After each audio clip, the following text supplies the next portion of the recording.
Mr. Jones owned a cotton plantation and many slaves. One day he was talking to the owner of the plantation next to his, and Mr. Jones was lamenting the fact that times were tough. He was having to work his slaves harder than ever, and was having trouble with some of them being disobedient or trying to run away. The other plantation owner said he knew someone who could help. Day 1. One day Mr. Jones called his slaves together so a man named Mr. Smith could talk to them.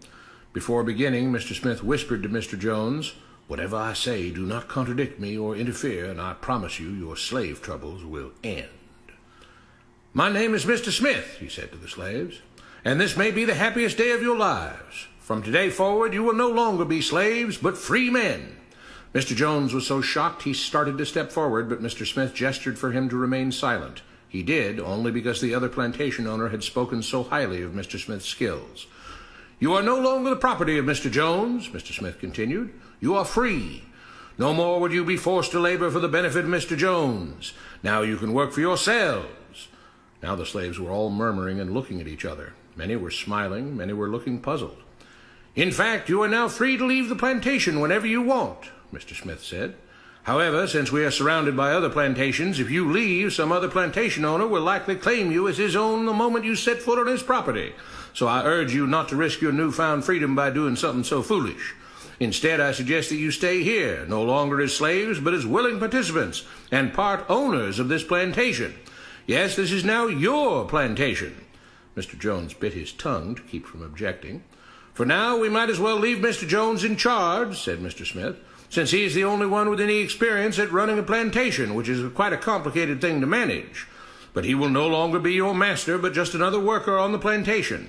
In fact, he will now be using his organizational and management skills to serve you. Whatever problems you may have had with him before, you are now all equals, and you need each other to make this work. If we all cooperate and work together, we can all reap the benefits together. In honor of this happy occasion, I present you this new symbol of togetherness and cooperation, this flag, which shall be the emblem of the new, free Jones plantation." He held up the new flag, but most of those listening were still too amazed to respond. "And this shall be our motto," Mr. Smith announced.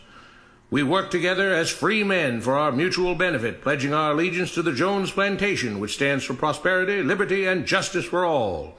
To celebrate, everyone has the rest of the day off. Enjoy your freedom, do as you please, and be back here tomorrow morning, bright and early, so that we may begin work on this great and noble new endeavor as equal free men." Finally convinced that Mr. Smith was serious, the former slaves applauded and cheered. Day 2. "We all want this plantation to do well," Mr. Smith said at the beginning of the next meeting, "so we can all share in the benefits. We all know that it takes a lot of effort to make a cotton plantation work. Just because you're all free doesn't mean you can stop working. In fact, since you're now working for yourselves, I expect you to work even harder than ever before, but now with pride and joy, knowing that you're working for yourselves. Of course, there still have to be rules. If everyone just does whatever he wants, the plantation won't produce anything. This experiment will fail, and we'll all starve. You should be thankful that Mr. Jones has agreed to stay on to lend his knowledge and skills to this endeavor, and I trust you will all do your own part to make this work.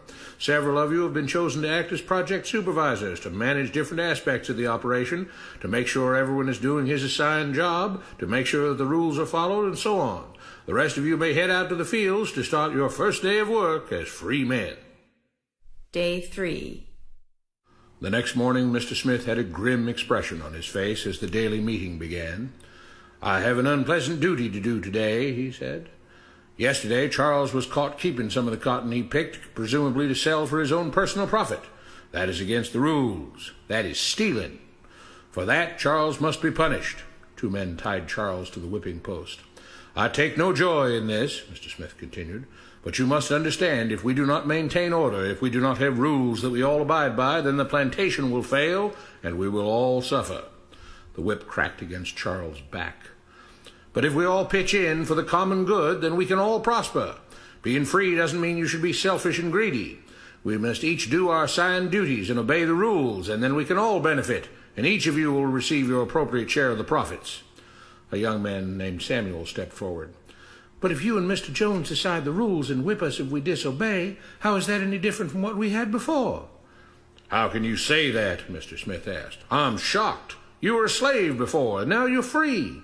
Things still need to be managed and organized by those best qualified to do so. Do you know how to run a plantation, Samuel?" "Well, no," he answered. "But if we're free, why do we get no say in what the rules are and how things work?" "I'm surprised at your ingratitude," Mr. Smith answered.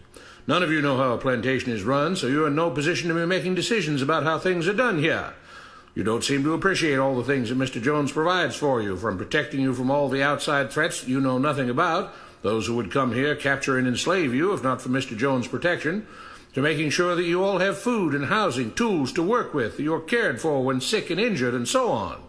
There wouldn't be a plantation at all, no cotton to pick, no land to plant and harvest, if not for him. You should be grateful that he's made possible the level of comfort you now have. Your lives would be far worse if not for him. Nevertheless, as free and equal participants in this endeavor, from now on at each meeting, any worker may have 2 minutes to ask questions or voice suggestions or complaints." With that, the workers all seemed satisfied and headed out again to the fields to pick the cotton. Day 4. "I have a big announcement," Mr. Smith said as the daily meeting began. "Mr. Jones' cousin is here, and not just to visit and see how our project is coming along. It has been decided that from now on you will be deciding who will manage the plantation. Of course, this job can't be done by just anyone, but every 3 months we will have a special meeting at which all the workers will vote on whether we think Mr. Jones should run the plantation or whether we think his cousin, Mr. Johnson, should run the plantation. That means that ultimately you are in charge because you will be deciding which man you want running things on your behalf. If you don't like the way things are being managed, you now have the power to change it." Amazed and pleased, the workers headed out again to the fields to pick the cotton. Days passed, months passed, a year passed, and the plantation continued to operate as before. Sometimes Mr. Jones was in charge, sometimes Mr. Johnson was in charge, but the day-to-day routine stayed exactly the same. The workers worked hard, long hours every day, and still had little to show for it. Every day the meeting would begin with them all reciting the Jones Plantation motto, "We work together as free men for our mutual benefit, pledging our allegiance to the Jones Plantation, which stands for prosperity, liberty, and justice for all." One day Mr. Smith announced, "Samuel is asked to say a few words this morning, and whatever the rest of us may think of his ideas and opinions, we are all free here, and that means we are all allowed to speak our minds. So, Samuel, you have 2 minutes. Begin." Samuel stepped forward, looking scared. "I was excited when all this started," he began, glancing nervously at Mr. Smith and Mr. Jones. "But don't you all see what's happened here? Nothing's changed. We're all still slaves." There were grumbles of disagreement from the crowd. "They tell us what to do and whip us if we don't. They still make all the rules and punish us if we disobey. They let us make suggestions and complain about things, but they never really change anything. They let us choose between Mr. Jones and Mr. Johnson, but what's the difference? The situation stays the same. We do all of the work and they take as much as they want and decide how much they'll let us keep. They live in luxury, made rich by the cotton we pick. We do all the work and have to build our own huts, grow our own food, and take care of ourselves. They leave us just enough that we don't revolt or run away. This is not freedom. We're all still slaves. They've only changed the words they use, but nothing else has changed.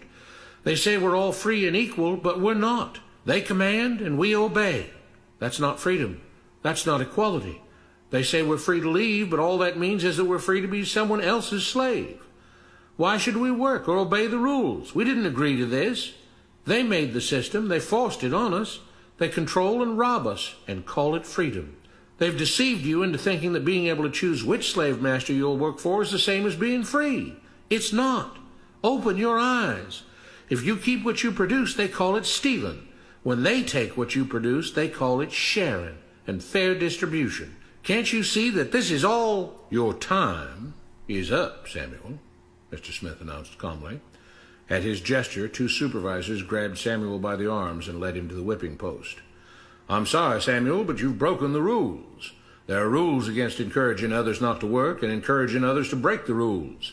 You're only hurting all of us with your discontentment and your complaining and your disobedience. The whip fell and Samuel let out a grunt. Without rules, without order, all would be lost. Without law, there would be chaos. We can't just behave as wild animals, each doing whatever he pleases. We must all follow the plan and all do our duty for the betterment of everyone, and those who do not must be punished. The whip fell again, and blood flowed freely from Samuel's back. Samuel, it is you who are stealing from the others. When you don't do your assigned work, you are making more work for others. When you disobey the rules, it is you who are endangering the future of everyone else here. You are the thief. You are the criminal. You are the one trying to destroy the arrangement that keeps us all safe and prosperous. At every lash of the whip, the other workers cheered louder and louder, some yelling curses at Samuel. Being spoiled and selfish, you complain about everything, talking as if you're oppressed. But you are the one ruining things. You are the one keeping us from being all we could be. It is your greed and your rebelliousness that is hurting all of us. They all play by the rules, Mr. Smith said, gesturing at the others. What makes you think that you don't have to? You think you're above the law? There were loud yells of agreement as the whip fell again. We must maintain order, Mr. Smith proclaimed, to make this plantation great, to make it so that we can all be happy and prosperous. To have the society we want, there have to be rules. We all have to contribute our fair share to this great endeavor, and we cannot tolerate actions and attitudes that seek to undermine the amazing things that together as free men we have achieved and will continue to achieve. Mr. Jones was smiling as he gave Mr. Smith a pat on the back. The crowd was cheering so loudly that none of them had noticed that Samuel had died. What you have been taught about government and politics is no more accurate or reasonable than what Mr. Smith taught the slaves. If you're ready to look through the veil of rhetoric and propaganda to see the reality beneath, get a copy of The Most Dangerous Superstition. It will change the way you see the world.